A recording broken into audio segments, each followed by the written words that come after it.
지금부터 2024 헌납 8 대통령 윤석열 탄핵 사건에 대한 선고를 시작하겠습니다. 먼저 적법 요건에 관하여 살펴보겠습니다. 이 사건 계엄 선포가 사법심사의 대상이 되는지에 관하여 보겠습니다. 고위공직자의 헌법 및 법률 위반으로부터 헌법 질서를 수호하고자 하는 탄핵 심판의 취지를 고려하면 이 사건 계엄 선포가 고도의 정치적 결단을 요하는 행위라 하더라도 그 헌법 및 법률 위반 여부를 심사할 수 있습니다. 국회 법사의 조사 없이 이 사건 탄핵 소추안을 의결한 점에 대하여 보겠습니다. 헌법은 국회의 소추 절차를 입법에 맡기고 있고 국회법은 법사위 조사 여부를 국회의 재량으로 규정하고 있습니다. 따라서 법사위의 조사가 없었다고 하여 탄핵 소추 의결이 부적법하다고 볼 수 없습니다. 이 사건 탄핵 소추안의 의결이 일사부재의 원칙에 위반되는지 여부에 대해서 보겠습니다. 국회법은 부결된 안건을 같은 회기 중에 다시 발의할 수 없도록 규정하고 있습니다. 피청구인에 대한 1차 탄핵 소추안이 제418회 정기회 회기에 투표 불성립되었지만 이 사건 탄핵 소추안은 제419회 임시회 회기 중에 발의되었으므로 일사부재의 원칙에 위반되지 않습니다. 한편 이에 대해서는 다른 회기에도 탄핵 소추안의 발의 횟수를 제한하는 입법이 필요하다는 재판관 정형식의 보충 의견이 있습니다. 이 사건 계엄이 단시간 안에 해제되었고 이로 인한 피해가 발생하지 않았으므로 보호이익이 헌결되었는지 여부에 대해서 보겠습니다.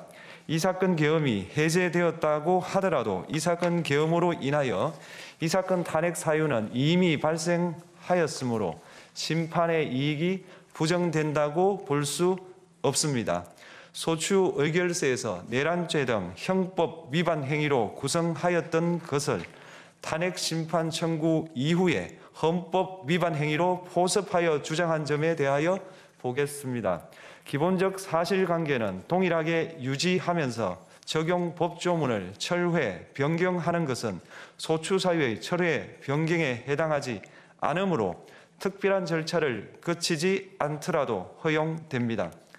피청구인은 소추 사유에 내란죄 관련 부분이 없었다면 의결 정족수를 충족하지 못하였을 것이라고 주장하지만 이는 가정적 주장에 불과하며 객관적으로 뒷받침할 만한 근거도 없습니다.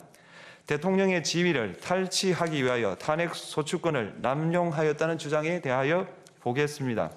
이 사건 탄핵 소추안의 의결 과정이 적법하고 피소추자의 헌법 또는 법률 위반이 일정 수준 이상 소명되었으므로 탄핵 소추권이 남용되었다고 볼 수 없습니다. 그렇다면 이 사건 탄핵 심판 청구는 적법합니다. 한편 증거법칙과 관련하여 탄핵 심판 절차에서 형사소송법상 전문법칙을 완화하여 적용할 수 있다는 재판관 이미선, 김형두의 보충 의견과 탄핵 심판 절차에서 앞으로는 전문법칙을 보다 엄격하게 적용할 필요가 있다는 재판관 김복형, 조한창의 보충 의견이 있습니다. 다음으로 피청구인이 직무집행에 있어 헌법이나 법률을 위반하였는지 피청구인의 법 위반 행위가 피청구인을 파면할 만큼 중대한 것인지에 관하여 살펴보겠습니다. 우선 소추 사유별로 살펴보겠습니다. 1. 이 사건 계엄 선포에 관하여 보겠습니다. 헌법 및 계엄법에 따르면 비상계엄 선포의 실체적 요건 중 하나는 전시, 사변 또는 이에 준하는 국가 비상사태로 저가 교전 상태에 있거나 사회 질서가 극도로 교란되어 행정 및 사법 기능의 수행이 현저히 곤란한 상황이 현실적으로 발생하여야 한다는 것입니다. 피청구인은 야당이 다수 의석을 차지한 국회의 이례적인 탄핵소추 추진, 일방적인 입법권 행사 및 예산삭감 시도 등의 전횡으로 인하여 위와 같은 중대한 위기사항이 발생하였다고 주장합니다. 주장합니다. 피청구인의 취임 후 이 사건 계엄 선포 전까지 국회는 행안부 장관, 검사, 방통위위원장, 감사원장 등에 대하여 총 22건의 탄핵소추안을 발의하였습니다. 이는 국회가 탄핵소추 사유의 위법성에 대해 숙고하지 않은 채 법 위반의 의혹에만 근거하여 탄핵심판 제도를 정부에 대한 정치적 압박 수단으로 이용하였다는 우려를 낳았습니다. 그러나 이 사건 계엄 선포 당시에는 검사 1인 및 방통위위원장에 대한 탄핵심판 절차만이 진행 중이었습니다. 피청구인이 야당이 일방적으로 통과시켜 문제가 있다고 주장하는 법률안들은 피청구인이 제의를 요구하거나 공포를 보류하여 그 효력이 발생되지 않은 상태였습니다. 2025년도 예산안은 2024년 예산을 집행하고 있었던 이 사건 계엄 선포 당시 상황에 어떠한 영향을 미칠 수 없고 위 예산안에 대하여 국회 예결특위의 의결이 있었을 뿐 본회의의 의결이 있었던 것도 아닙니다. 따라서 국회의 탄핵소추, 입법, 예산안 심의 등의 권한 행사가 이 사건 계엄 선포 당시 중대한 위기 상황을 현실적으로 발생시켰다고 볼 수 없습니다.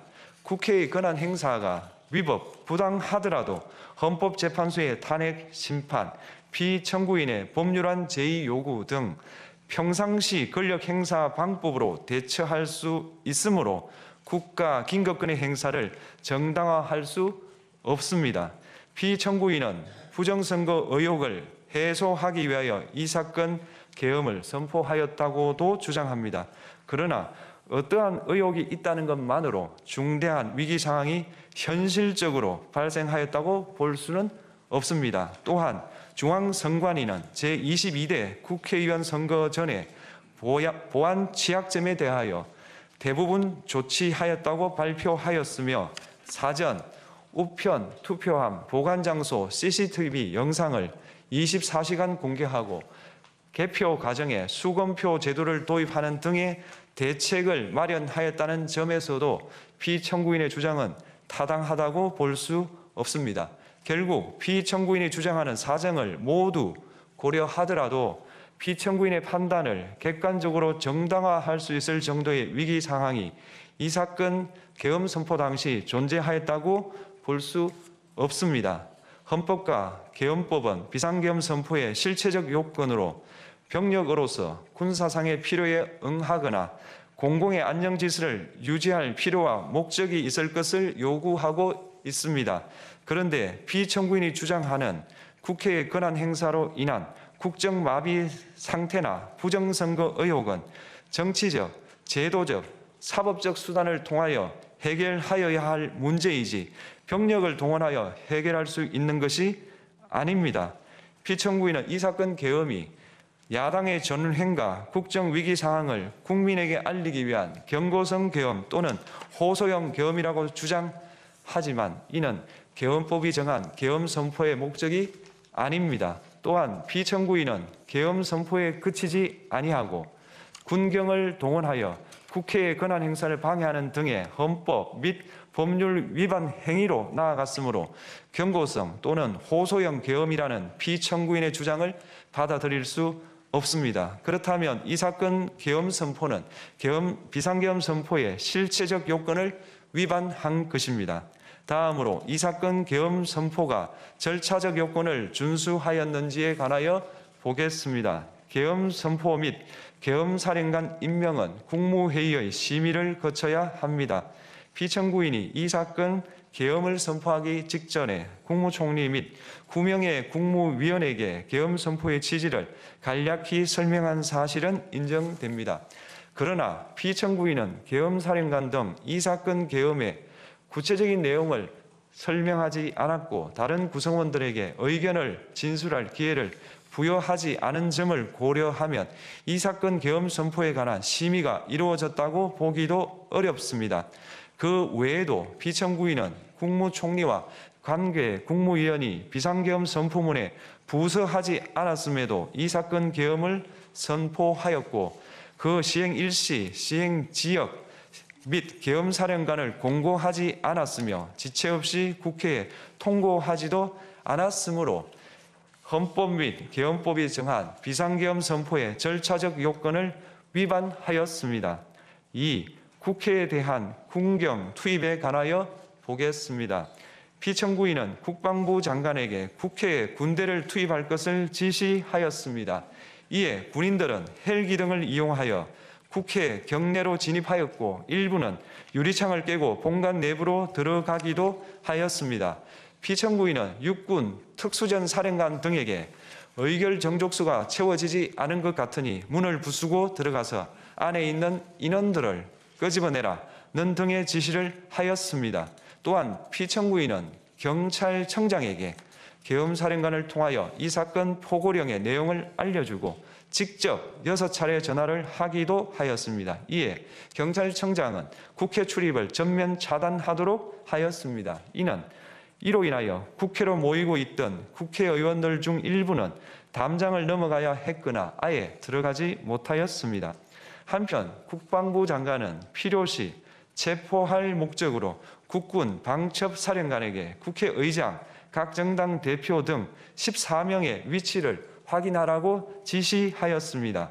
피청구인은 국가정보원 1차장에게 전화하여 국군 방첩사령부를 지원하라고 하였고 국군 방첩사령관은 국가정보원 1차장에게 위 사람들에 대한 위치 확인을 요청하였습니다. 이와 같이 피청구인은 군경을 투입하여 국회의원의 국회 출입을 통제하는 한편 이들을 끌어내라고 지시함으로써 국회의 권한 행사를 방해하였으므로 국회에 계엄 해제 요구권을 부여한 헌법 조항을 위반하였고 국회의원의 심의 표결권, 불체포 특권을 침해하였습니다. 또한 각 정당의 대표 등에 대한 위치 확인 시도에 관여함으로써 정당 활동의 자유를 침해하였습니다. 피청구인은 국회의 권한 행사를 막는 등 정치적 목적으로 병력을 투입함으로써 국가 안전보장과 국토방위를 사명으로 하여 나라를 위해 봉사하여 온 군인들이 일반 시민들과 대치하도록 만들었습니다. 이에 피청구인은 국군의 정치적 중립성을 침해하고 헌법에 따른 국군 통수 의무를 위반하였습니다. 3. 이 사건 포고령 발령에 관하여 보겠습니다. 피청구인은 이 사건 포고령을 통하여 국회, 지방의회, 정당의 활동을 금지함으로써 국회에 계엄해제 요구권을 부여한 헌법조항, 정당 제도를 규정한 헌법조항, 대의민주주의, 권력분리 원칙을 위반하였습니다. 비상계엄 하에서 기본권을 제한하기 위한 요건을 정한 헌법 및 계엄법 조항, 영장주의를 위반하여 국민의 정치적 기본권, 단체 행동권, 직업의 자유를 침해하였습니다. 4. 중앙선관위에 대한 압수수색에 관하여 보겠습니다.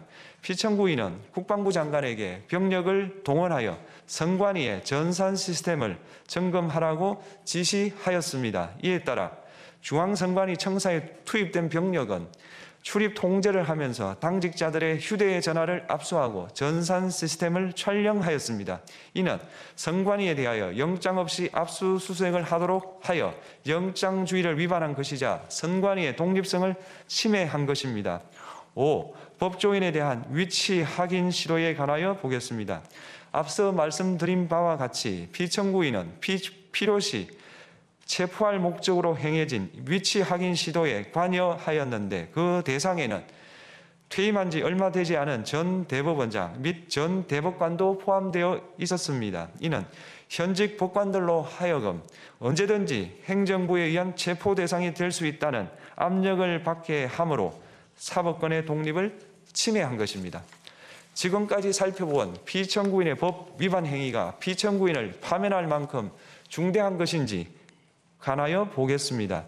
피청구인은 국회와의 대립상을 타개할 목적으로 이 사건 계엄을 선포한 후 군경을 투입시켜 국회의 헌법상 권한 행사를 방해함으로써 국민 주권주의 및 민주주의를 부정하고 병력을 투입시켜 중앙선관위를 압수수색하도록 하는 등 헌법이 정한 통치구조를 무시하였으며 이 사건 포고령을 발령함으로써 국민의 기본권을 광범위하게 침해하였습니다. 이러한 행위는 법치국가 원리와 민주국가 원리의 기본 원칙들을 위반한 것으로 그 자체로 헌법 질서를 침해하고 민주공화정의 안정성에 심각한 위해를 끼쳤습니다. 한편 국회가 신속하게 비상계엄 해제 요구를 결의할 수 있었던 것은 시민들의 저항과 군경의 소극적인 임무 수행 덕분이었으므로 이는 피청구인의 법 위반에 대한 중대성 판단에 영향을 미치지 않습니다. 대통령의 권한은 어디까지나 헌법에 의하여 부여받은 것입니다. 피청구인은 가장 신중히 행사되어야 할 권한이 국가 긴급권을 헌법에서 정한 한계를 벗어나 행사하여 대통령으로서의 권한 행사에 대한 불신을 초래하였습니다.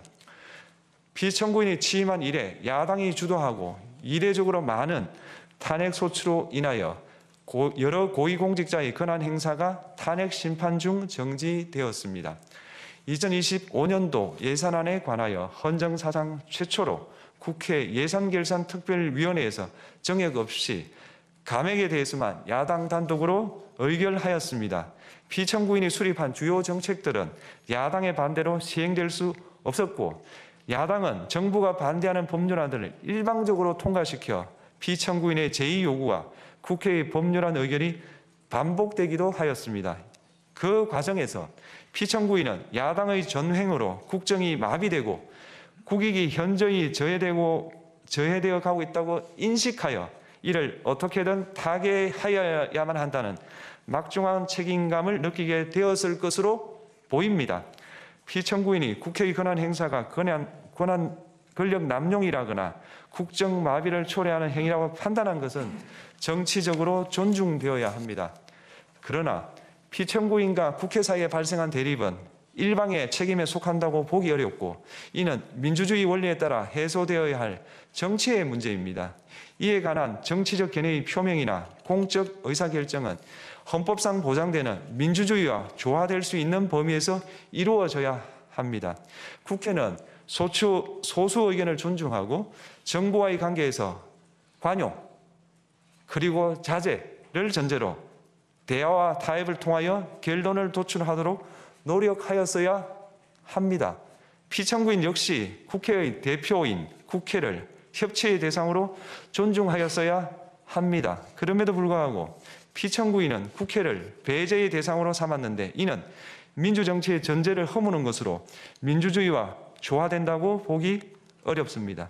피청구인은 국회의 권한 행사가 다수의 횡포라고 판단했다 하더라도 헌법이 예정한 자구책을 통해 견제와 균형이 실현될 수 있도록 하였어야 합니다.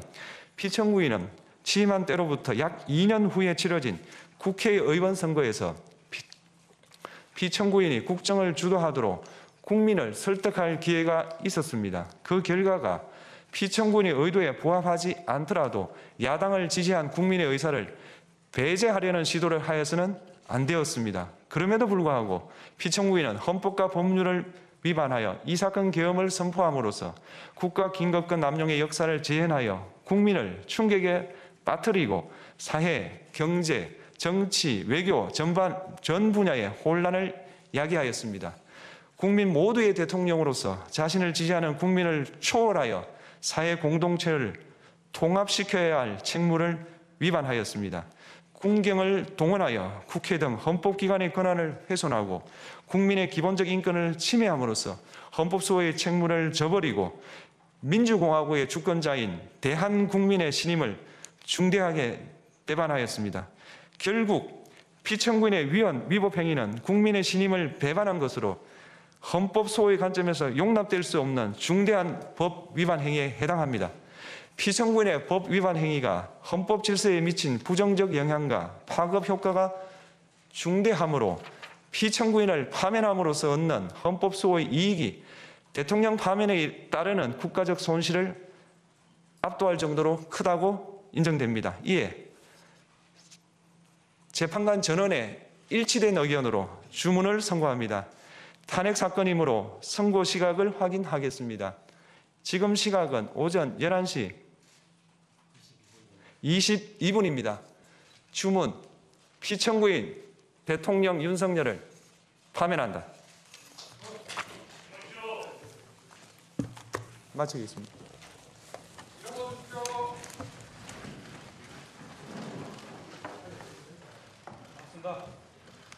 고맙습니다.